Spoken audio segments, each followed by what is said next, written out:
That's right.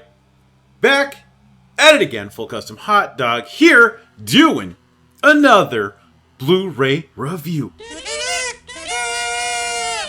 That's right. And today we're going to be talking about Skin Deep, recently released by Severin, one of my favorite companies, of course. They release excellent things. Skin Deep had an awesome trailer in their new releases, and I decided, hey, how can I ignore this buck wild, apeshit carnage?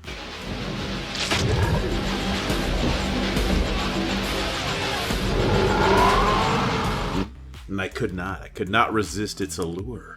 Before we get into the details of the film, let's talk about what's on the disc. We've got a few featurettes, nothing too crazy. We've got deep cuts, a look back with writer, producer, director Gabe Bartalos, actors Jason Dugray, and Carolyn Brandt, and weapons machinist Jake Lee. So it's just kind of them reflecting on the past and shooting the film. This also comes with a copy of the soundtrack CD, which had a neat little soundtrack. You also have a commentary with cast and crew, which is pretty good, especially with Gabe's part, the director and writer. If you don't know who Gabe Bartalos is, you probably do if you're watching this channel. He's done special effects for tons of stuff, an absolute legend. Not just stuff for my favorite, of course, Frank Henenlotter. Gabe worked on Basket Case 3, he worked on Gremlins 2, he worked on Dolls, Texas Chainsaw 2, he's worked on The Great Munchie. Gotta be Munchie. Gabe also worked on Frankenhooker, Brain Damage, Basket Case 2, The New Godzilla, and by New Godzilla, I mean the 1998 Godzilla, Army of the Dead, Darkman. The list goes on and on. Gabe's an absolute legend when it comes to the special effects game. I just busted it in my mouth right now, yummy. Direction-wise, this is his first feature. He also did a film called Saint Bernard. Severin released that as well. I haven't seen it. I want to now, though. So with Gabe's extensive background in the special effects game, he is really good on this commentary in terms of breaking down what they did and exactly how they did it. And it's pretty neat. It's kind of neat to see them go through some of the stuff, some of the editing tricks they use, things like that, because things look really good. There's digital effects in this movie that I think hold up astoundingly well. It's very incredible.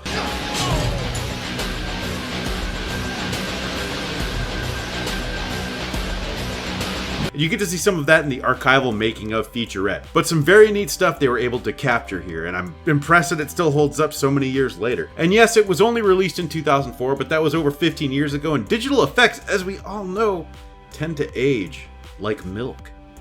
But this is a solid, neat little film. What is it about? Well, it's about a few things. We've got a deranged group of killers a la Texas Chainsaw Massacre. I like them in here because they very much have their own shtick. You've got Surgeon General, who you've seen probably if you've looked at the cover at all. He's the one with the bear trap-esque mask. You've got Plates, who has an obsession with plates. He spins them and throws them at people. That's his weapon of choice. Played by Warwick Davis, who does an excellent job, has a total blast. And then you've got Brain, played by Jason Dugray. So you have this family of misfits, and another family comes into contact with them and runs into them, and of course chaos ensues, not for very long, as one of the family is captured and is supposed to be Brain's wife. Then there's another missing biker plot, your little B plot there. Those bikers start looking for their missing biker brethren. That group of bikers is called, I think, the Ancient Ones, which was pretty great, because that biker gang is made up of geriatrics, and you get some geriatric head explosions. You know where you're gonna spend your eternity? You spend it with me, talking about Jesus. And some fight scenes. It's really interesting, the things that go down. Gabe really went all out. Another interesting thing to note too, the film has a lot of different types of locations. You've got a crazy house that was shot on the soundstage, some Cactus Manor, which you can see it from the screenshots. There's also a neat little diner, some mountainside stuff that happens, and a scene where someone is running naked through Manhattan. George dear, can you come over here for a second?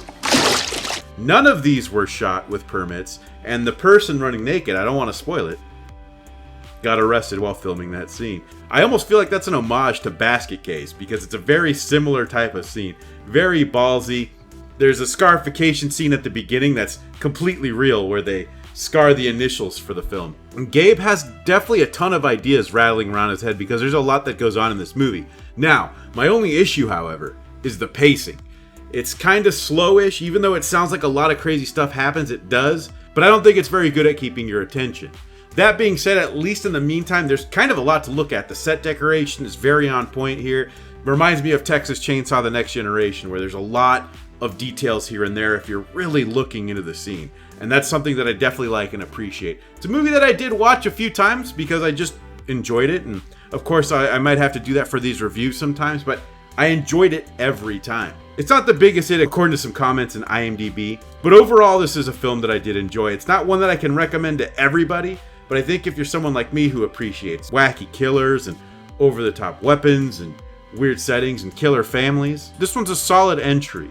I almost wish there were a little bit more special features, but there's quite a bit here. And I mentioned the film St. Bernard earlier. That's one of Gabriel Bartalos' other films. It's his second film. Severin did release that. And so if you've seen it, definitely let me know in the comments what you think. I don't think there's necessarily a whole lot to this film, even though it does so much. It's not trying to answer any kind of cosmic questions or posit any kind of questions, but it's just bringing you a bunch of neat characters in some very bizarre scenarios with a ton of gore and a ton of blood that, of course, Gabe nails pretty well. And all of this, which what seems like a pretty modest budget, looked like it was shot on film as well. I believe it was. But the effects are very on point, and most of which are done in camera. There are some light digital effects, but I don't think they hamper this film at all. If you notice, there's going to be times when you think that's got to be digital, and there's a good chance it is. But there's some that, when watching the behind-the-scenes stuff, I was very surprised at what isn't practical.